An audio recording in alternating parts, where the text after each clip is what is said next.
Now what I'd like to do is talk about what it is to be an explorer for God. To begin, I want to read two quotes from you. One of them's from the Bible, and another one's from a guy by the name of William Shakespeare.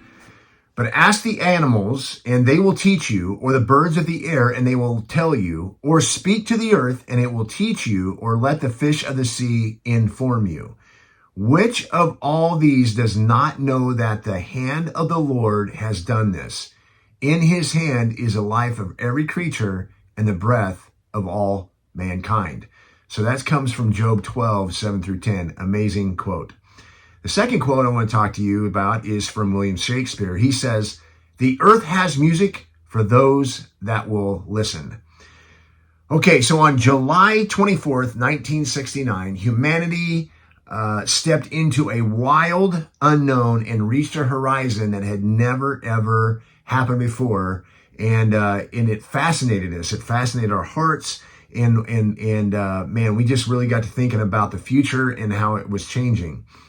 Now, this was the ending of something that was a challenge that was brought up by the President John F. Kennedy less than a decade before.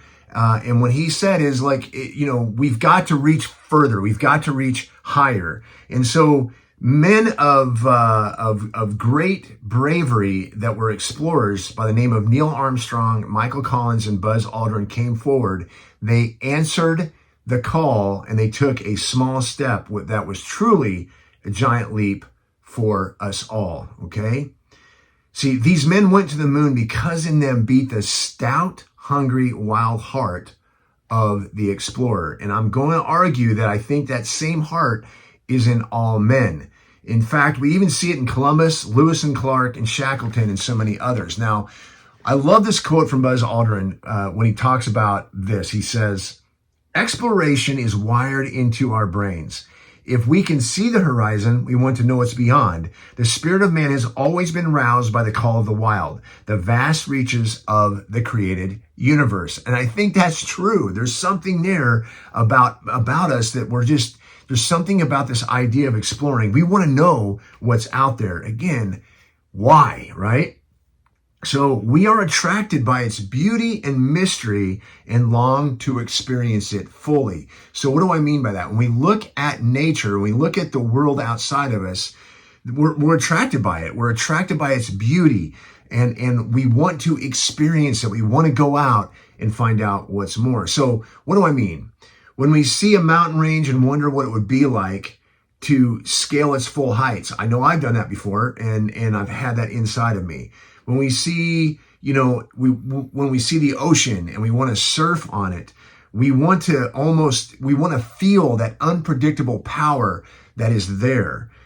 We want to see, when we see a bear, for example, when we see a bear, we see its amazing strength and we just wonder, what would it be like to be him? There's something there, and man tries so hard to capture these feelings, and we do it through art, we do it through poetry, music, we celebrate nature's adventures and movements, and we find a way to step into them. We just want to step into those ideas. We're reaching out in a way, and we want to meld with them. But on another level, there's something else I think that's going on. This call of the wild is the call to discover and tame the untapped wilderness that's inside of us. See, we sense somehow that braving the frontier will test and reveal who we truly are and what we're made of.